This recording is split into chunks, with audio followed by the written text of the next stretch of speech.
ഡൽഹി ഐഐടിയിൽ നിന്ന് എഞ്ചിനീയറിംഗ് ബിരുദം, അമേരിക്കയിലെ ഹൂസ്റ്റൺ സർവകലാശാലയിൽ നിന്ന് മാസ്റ്റേഴ്സ് ബിരുദവും പിഎച്ച്ഡിയും. അലോക് സാഗർ ഐഐടിയിലെ മുൻ പ്രൊഫസർ, റിസർവ് ബാങ്ക് ഗവർണറായിരുന്ന രഘുറാം രാജന്റെ ഗുരു. പക്ഷേ ഈ മുൻ ഐഐടി പ്രൊഫസർ കഴിഞ്ഞ 32 വർഷമായി മധ്യപ്രദേശിലെ ഒരു ആദിവാസി ഗ്രാമത്തിലാണ് വാസം. ഐഐടിയിലെ ജോലി രാജിവെച്ച് മധ്യപ്രദേശിലെ ആദിവാസി ഗ്രാമങ്ങളിലേക്ക് ജീവിതം പറിച്ചുനട്ടു. വെറും 750 മനുഷ്യർ മാത്രമുള്ള, നല്ല റോഡുകളോ വൈദ്യുതിയോ ഇല്ലാത്ത ഒരു പ്രൈമറി സ്കൂൾ മാത്രമുള്ള കൊച്ചാമു എന്ന ഗ്രാമത്തിൽ തികച്ചും സന്തുഷ്ടനാണ് അലോക് സാഗർ. സമൂഹത്തിന്റെ താഴെത്തട്ടിൽ നിന്നാണ് സേവനം തുടങ്ങേണ്ടതെന്നാണ് ഈ പ്രൊഫസറുടെ വാക്കുകൾ.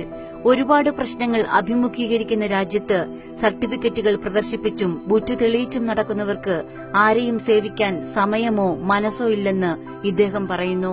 50,000-ത്തിലധികം മരങ്ങളാണ് അലോക് സാഗർ ഇതിനകം തന്റെ ഗ്രാമത്തിലും പരിസര പ്രദേശങ്ങളിലുമായി നട്ടുകഴിഞ്ഞത്.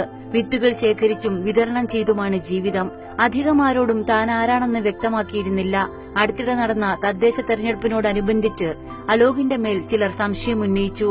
അതോടെ സുരക്ഷാ കാരണങ്ങളാൽ ഗ്രാമം വിട്ടുപോകാൻ ജില്ലാ ഭരണകൂടം ആവശ്യപ്പെട്ടു. ഇതോടെ താൻ ആരാണെന്ന് അദ്ദേഹത്തിന് പറയേണ്ടി വന്നു.